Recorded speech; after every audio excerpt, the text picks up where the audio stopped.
காலத்துல மலைகளுக்கு நடுவுல அழகான ஒரு சின்ன ராஜ்யம் இருந்துச்சு. அந்த ராஜ்யத்தை விக்ரமன்னு ஒரு ராஜா ஆட்சி பண்ணிக்கிட்டு இருந்தார்.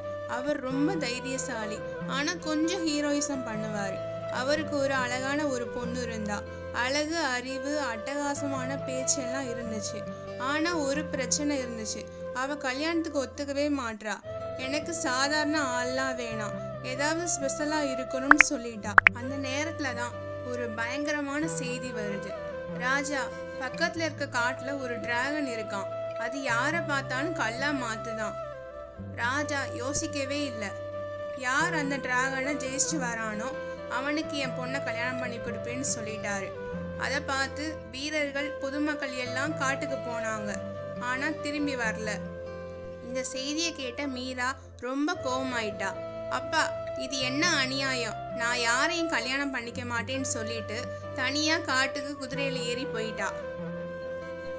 இப்போ உங்ககிட்ட ஒரு கேள்வி.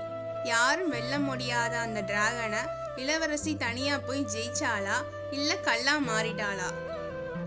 மக்கள் சொன்ன மாதிரி டிராகன் உண்மையிலே அரக்கனா, இல்ல இதுக்குள்ள ஒரு காதல் ரகசியம் இருக்கா? இதை தெரிஞ்சிக்க ஃபுல் ஸ்டோரியை பாருங்க.